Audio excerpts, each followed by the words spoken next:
Once, in a small village, there lived a woman named Kisa Gotami.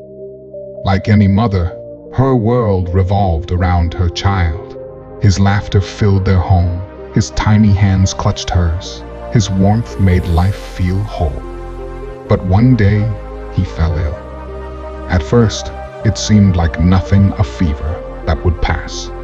But as the sun rose and fell, his condition worsened. His small body burned with heat, his breathing grew weak, his eyes lost their shine. She stayed by his side, wiping his forehead, whispering reassurances. Night after night, she sat awake, cradling him in her arms, listening to his unsteady breaths, hoping, praying for just one more day. But nothing she did could stop what was coming. And then, after a few days, his small body grew still. His chest no longer rose and fell. His warmth faded from her arms. She refused to accept it. He was just sleeping. He had to be. Someone would know how to wake him.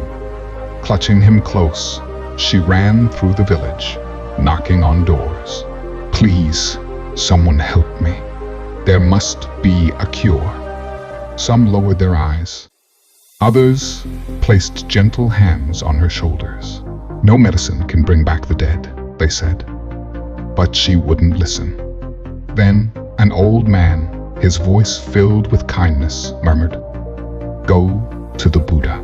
If anyone can help, it's him." Hope flared inside her.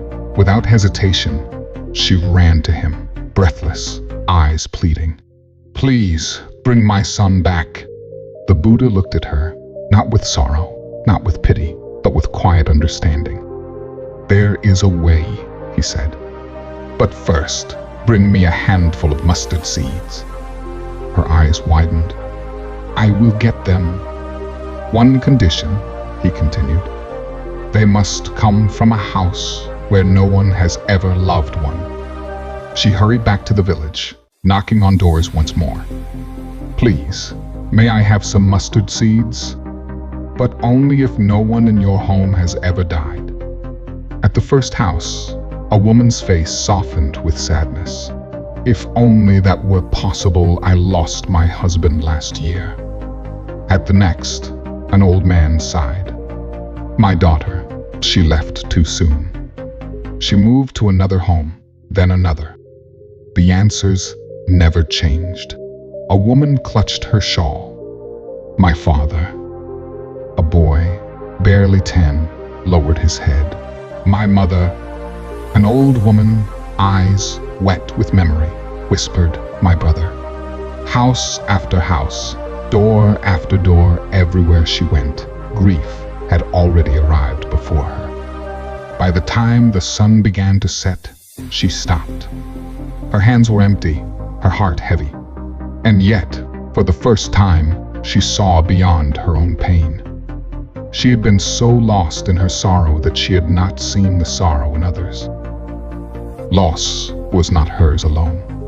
Every home carried its own stories of love and loss. She returned to the Buddha, empty-handed but no longer desperate. "No house is free from death," she said softly. He nodded. "Grief is a heavy burden, but suffering comes from holding on to it. Let go, and peace will find you." That night, she laid her son to rest, not with despair, but with understanding. And as she walked away, the weight she had carried for so long finally began to lift. The lesson: grief can make us feel isolated, like we are the only ones suffering. But when we open our eyes, we see that loss touches every life. Holding on to pain only deepens suffering. But when we accept impermanence, we make space for peace. Let go, and life will flow again. If this story gave you something to reflect on, don't forget to like, share, and subscribe for more wisdom.